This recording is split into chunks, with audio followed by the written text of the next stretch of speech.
Cinquantaine de permis miniers. Bien, c'est un décret publié sur les antennes de la télévision nationale hier soir qui, naturellement, nous annonce cet autre fait aussi du pouvoir central. Sur le plan culturel, nous vous l'annoncions à l'entame de cette émission. Nous prendrons des nouvelles de l'artiste Lama Sidibé qui a été, voilà donc cette émotion qui a été vive ces dernières heures autour de l'état de santé de cet artiste guinéen. Nous allons aussi nous intéresser bien sûr à cette opération qui doit être lancée ce jeudi même par le gouvernorat de la ville de Conakry, l'opération Riz contre déchets plastiques que compte lancer le gouvernorat dans le cadre bien sûr de la lutte contre l'insalubrité dans la capitale guinéenne. Alors, Mohamed Bari Bella Kamano, nous l'annoncions tantôt, eh bien, le décret du chef de l'État, il y a quelques jours d'ailleurs, il avait pris un autre décret retirant des permis miniers à deux sociétés minières. Aujourd'hui, on a près d'une cinquantaine de sociétés qui se voient retirer leur permis d'exploitation. Ah bon, c'est qu'il faut dire que la purge continue au sein du secteur minier guinéen parce que cette décision des autorités, comme vous l'avez précisé quand même, vient en quelque sorte démontrer la détermination du président de la République, le général Mamadi Doumbouya, d'assainir le secteur minier guinéen. C'est vrai que l'État guinéen a pris ses responsabilités en concoctant un code minier dédié à la Guinée pour un peu réguler le secteur, mais apparemment, il y a quand même des personnes tapis dans l'ombre qui continuent de briller dans les violations de l'esprit et la lettre de ce code minier guinéen. Donc je suis sûr que c'est sur la base de ces informations-là que le président de la République a décidé de procéder à ces retraits. Parce qu'il faut dire quand même que les sociétés qui sont concernées sont quand même des permis qui ont été octroyés non seulement par le régime d'Alpha Condé d'une partie, mais aussi par le CNRD. Donc finalement, le président a décidé de les retirer. Maintenant, l'analyse, premièrement, moi je me dis que aujourd'hui, quand vous regardez le nombre de sociétés qui ont fait l'objet notamment de ces retraits, on parle d'une cinquantaine de sociétés, et vous voyez l'impact de ces sociétés en termes d'amélioration des conditions de vie des Guinéens, en termes de création et même de contribution aux revenus, c'est faible. Donc, est-ce que il faut laisser ces sociétés-là exister sans remplir les critères établis dans le code minier et que ça soit une partie ou bon, un clan qui profite également de tous ces revenus-là? Moi, je me dis que non. Il faut que le président de la République, sa main ne doit pas trembler en ce qui concerne notamment la régulation du secteur, même s'il s'agit des Guinéens qui sont derrière ces sociétés-là. Une fois que ces sociétés n'arrivent pas à respecter l'esprit et la lettre du code minier guinéen, je me dis qu'il est la responsabilité du président de la République, notamment de procéder à ces retraits. Et l'autre chose qu'il faut apporter, c'est que ces permis qui ont fait l'objet des retraits vont de facto, si je ne me trompe, revenir à l'État. Donc, ce qui veut dire que tout simplement, on aura la possibilité également de voir la faisabilité. Maintenant, aujourd'hui, de redistribuer ces permis voilà, à d'autres sociétés sérieuses, plus sérieux, qui sont engagés à respecter le code minier. Parce que le problème, c'est quoi? Moi, je me dis que nous sommes engagés dans un programme extraordinaire, le programme Simandou. Un programme qui s'articule autour notamment de l'exploitation de nos minerais. Et aujourd'hui, si on ne prend pas garde en termes de contrôle responsable du secteur minier guinéen, une fois que Simandou va commencer, vous allez voir que l'esprit et la vision du président qui est derrière Simandou à travers ces 5 piliers qui visent, qui concourent à l'amélioration des conditions de vie des Guinéens, et va faire l'objet d'un certain sabotage. Parce que le Guinéen, vous le savez, on vous teste. Et ce test-là, parfois, il peut venir de votre entourage. Parce que quand on vous dit que ces permis qui font l'objet des retraits, certains ont été octroyés par le régime d'Alpha Condé, d'autres par le CNRD, ce qui veut dire que le président de la République, certainement, parce que l'octroi d'un permis, forcément, c'est l'aval des autorités de la transition. Donc, est-ce que il y Donc a vous des voulez gens... dire que ces sociétés n'ont pas respecté, on va dire, le code minier, Non, certainement, en les plus raisons du qui ont dû non-respect, prévaloir. Mais c'est important quand même que le chef de l'État prenne ses responsabilités non, j'ai lorsqu'il se dit... rend compte que voilà, certaines dispositions en la Non, matière ce que je ne vais sont dire pas là, respectées. Je ce crois que que je vais, c'est ce ce que que vous je vouliez vais dire dire. là, Ouais. certains, ils se couvrent par la relation qu'ils ont avec peut-être l'entourage du président Oui, mais avec pour le se CNDD, permettre... ça ne marche pas, hein. Justement, On a vu. donc du Et coup, on voit quand même. cette décision du président Oui, vient comme étant une sorte de coup de massue très bien. pour dire à tout le monde, quel qu'en soit votre rapport, si votre gestion, si votre capacité, c'est-à-dire bon, si votre travail ne va pas dans le sens du respect de ce qui est établi par la loi guinéenne, le président bien. doit sévir. Et Oui. je pense que cette détermination-là, elle doit se poursuivre dans tous les secteurs. Parce que tout simplement, aujourd'hui, la Guinée ressemble à un pays qui est assis sur un fil de lait, mais avec une population affamée. Très bien. Parce que partout on parle de mines, partout on parle Oui. d'exploitation, mais en réalité, ce sont des sociétés qui profitent sur le dos voilà, du contribuable. Alors Bella Kamanou, on a compris hein, que la main du général ne tremble pas quand il est question, bien sûr, de ramener les gens sur la bonne trajectoire. Bon, c'est une décision qui me rappelle, je crois, les premières heures de la prise de pouvoir, lorsque le général Mamadi a reçu ici les investisseurs. Dans son discours qu'il a en bonne partie consacré aux sociétés minières, il a été très clair. C'est la suite logique de toutes les décisions et des engagements qu'il avait pris, puisqu'il avait dit ici dans la salle, j'étais là, que toutes les sociétés qui n'allaient pas se conformer au code minier guinéen allaient se voir sanctionnées. Il avait insisté aussi sur le fait que la Guinée devait désormais travailler sur des projets de transformation de ces matières premières ici en République de Guinée. Alors c'est une suite logique. Cette opération donc d'épuration, moi je ne dirais pas de purge, hein. Bon. Je ne parlerai non plus de l'entourage du président, puisque non, mais tout est possible. Non, mais il faut le dire. Nous allons parler plutôt des autorités. Alors, ceux qui vont se retrouver là-dedans vont nous en excuser. Mais c'est quand même une opération qui, à ma foi, va contribuer à amener les sociétés minières qui vont rester à respecter les clauses contractuelles, les obligations contractuelles. Ce sont des obligations. Vous voyez aujourd'hui des entreprises minières qui évoluent dans plusieurs localités.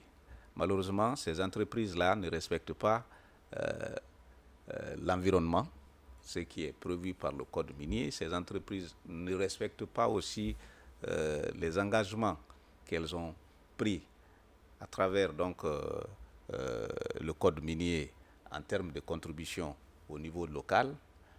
Il y a des entreprises aujourd'hui qui ont des permis qu'elles n'ont pas demandés.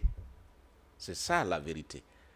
Autrement dit, vous avez nos compatriotes qui ont la possibilité d'aller au ministère des Mines, d'aller dans certains services parce qu'on a des parents, on s'octroie un permis et on le garde par devers lui pour attendre qu'un investisseur étranger arrive. C'est ce permis-là qu'on lui revend et c'est l'investisseur qui va sur le terrain pour exploiter nos mines.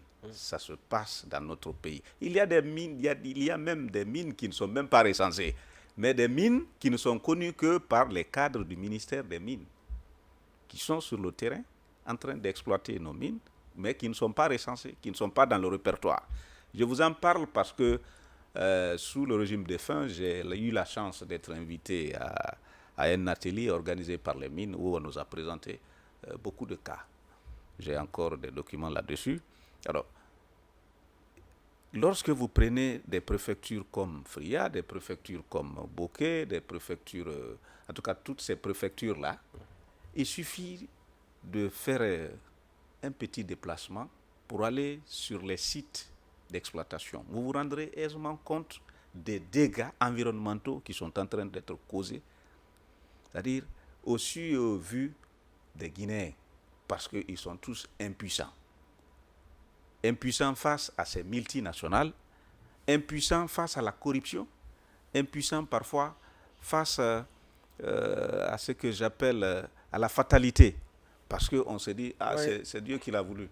Effectivement. Des excavations, c'est-à-dire des cratères, comme si c'était une météorite qui quittait le ciel, une météorite qui ressemble à la planète Terre qui tombe. C'est pourquoi quand vous allez là, il n'y a plus de terre cultivable. Ni de végétation. Tout est... Ni de végétation. Ouais.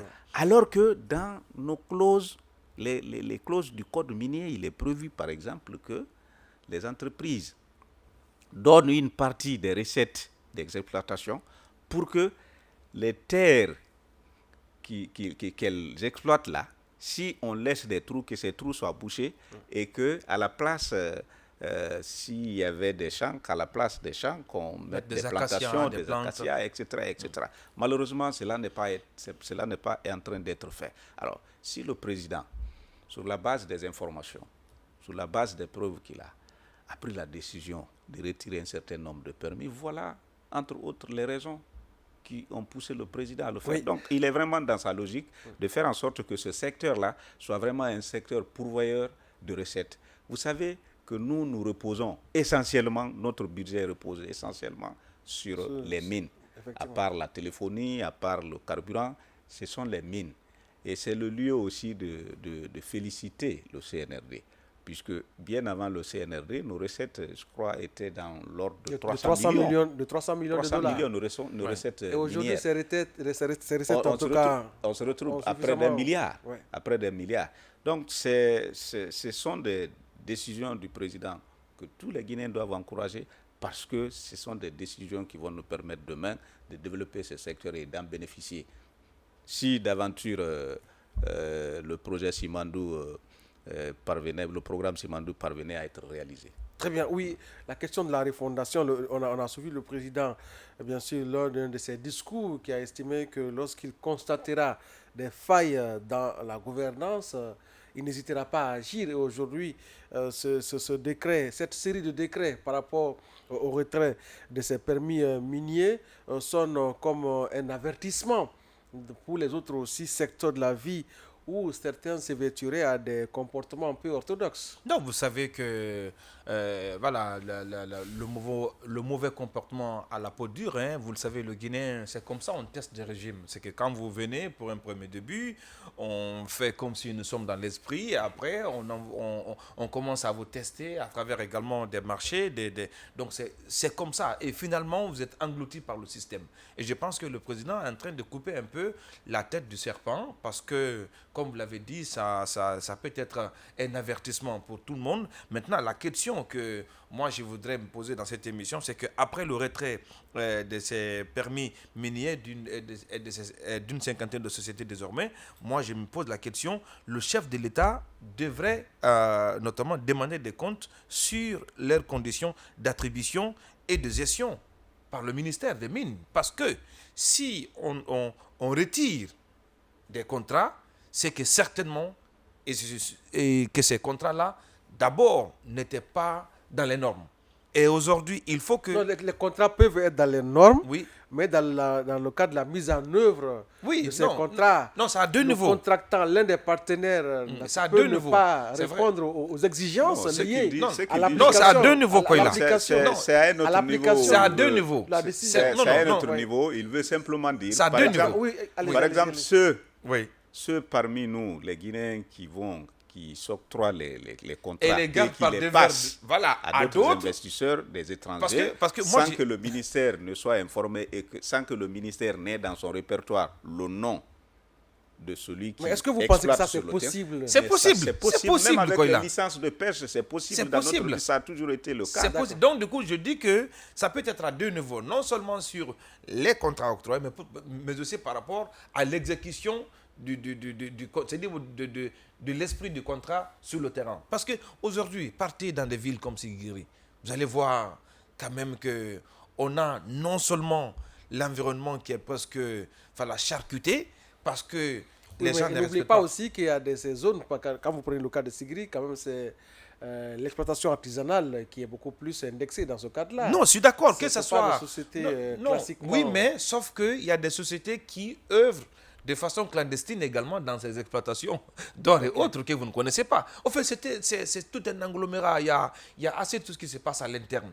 Et aujourd'hui, moi, je pense que la Guinée qui est vantée d'être également comme étant le poumon en termes de réserve de végétation de l'Afrique de l'Ouest, si on n'y prend pas garde, c'est que ça pourrait être seulement que sur du papier. Parce qu'avec l'exploitation abusive notamment de ces mines-là et de nos forêts, finalement, donc moi j'ai dit que le chef de l'État, le président de la République, le général Mamadi Doumbouya, il a pris ses responsabilités et je suis sûr et certain, c'est vrai que vous avez vu dans le décret, les motivations n'ont pas été explicitées par le président, il a juste annoncé du retrait, ce qui veut dire qu'il a forcément par défaut de lui d'autres armes qui peuvent lui permettre d'aller au-delà. Parce que si on retire des contrats, c'est qu'il y a une raison qui justifie de ce retrait. Et cette raison-là va forcément être motivée par les autorités en termes notamment de responsabilités. Et c'est cela il s'agit. Parce que la refondation et notamment de l'État, part de là. Parce qu'il ne faudrait pas que certains estiment que parce qu'ils ont des relations, ils sont bien postés. Donc, du coup, pour moi, c'est une opération qui a démarré. Parce que je rappelle qu'on a commencé avec 2 sociétés. Aujourd'hui, on parle de 50. Qui vous dit que d'autres également ne seront pas? Donc, il faut continuer l'épurement là du secteur guinéen. Parce qu'on en a besoin. Si c'est de cela qu'on dépend en termes également de budget et de contribution, pourquoi pas l'assainir? Parce qu'après, aujourd'hui, si vous voyez ces réalisations que le président est en train de faire partout en Guinée en termes d'infrastructure, mais cet argent-là, ce n'est pas venu d'ailleurs, c'est quand même des contribuables guinéens. Et pour que ces recettes-là soient mobilisées, il faut quand même qu'il y ait un peu de rigueur et de responsabilité dans la gestion également de l'État. Très bien, donc la responsabilité, la rigueur, ce sont là des éléments que le président actionne actuellement pour accorder beaucoup plus d'éclat à la refondation en cours dans notre pays. Nous allons à présent